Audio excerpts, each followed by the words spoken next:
Whose bed you sleep in? Whose food do you eat? Who takes you everywhere? And this is how you say thank you to that man. And when he realized that, everything just changed. It wasn't my harshness that changed his mind. It wasn't more rules that changed his mind. It was when he realized that somebody had been kind to him. Look at Romans chapter 2, verse 4 today. And in the book of Romans chapter 2, we see that Paul is making the argument, who are you to judge? Who do you think you are to point the finger? Who are you to condemn people by the law? Is it the law that made you righteous? And then he asks this all-important question that I want you to answer in your own heart today. Or do you despise? Do you take lightly?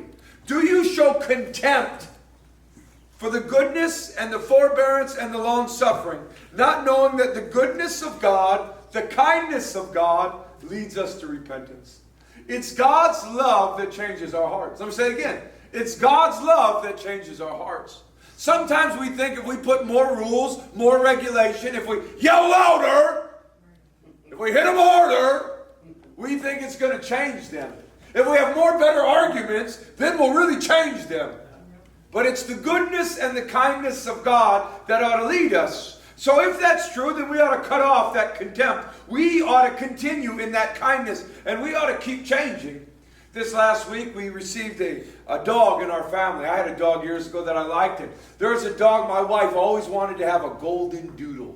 You know, a poodle with a golden retriever, hyperallergenic. She had studied all about it. I said, we ever get a dog? What do you want? She goes, I want a golden doodle. For years, she kind of wanted it, but we weren't really in a place. And then wouldn't you know, somebody said, Pastor, I can't get it out of my mind. I want to give your wife one of the dogs we've been breeding. I don't know. They said, no, it's a golden doodle. And for some reason, we think your wife might like it. I go, oh my goodness, this is the dog she always wanted. And it's the cutest puppy. And so even this morning, I woke up extra early to walk the dog. Isn't that funny? I couldn't wait to see him again. And so me and him got up, and we go right out the door. And man, you know what's funny is my old dog was well-trained, really well-trained. He would heel, he would run by my side, he would sit. I forgot, puppies don't come trained, do they? Yeah. You know who leads this puppy dog? I can't give him treats yet. His stomach's not ready. I can't give him the choke collar quite yet, you know. So it's just me and him hanging out, learning to get along. It's like day 3, right? And you know what happens is I want to lead him.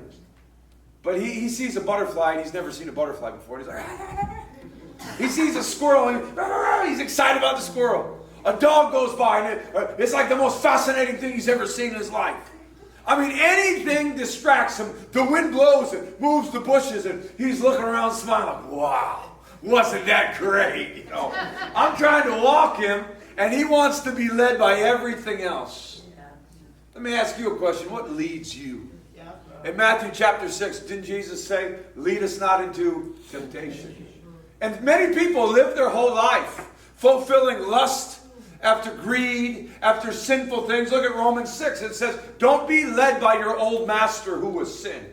There was a time when all of us were addicts to sin. Some to gossip or slander or lustful thinking. Some to anger or bitterness or a substance that had control, had its hooks in us. And we weren't really free to obey God.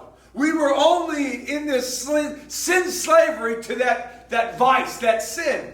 What are we led by? Look at Matthew chapter 6, verse 24. It uses that same word of contempt or despise that we saw in Romans chapter 2, verse 4. It says, no man can serve 2 masters. You can't serve God and mammon. Mammon meaning money. You can't serve the God of greed. And many times I hear people say things like, Pastor, I want to get to church, but I got to work. Pastor, I want to go to church, but I got to get overtime. And you know, the lifestyle some people live, they have a house and a boat, and they got a bigger TV, and they're working to pay for all these things, but they're missing out on life. And other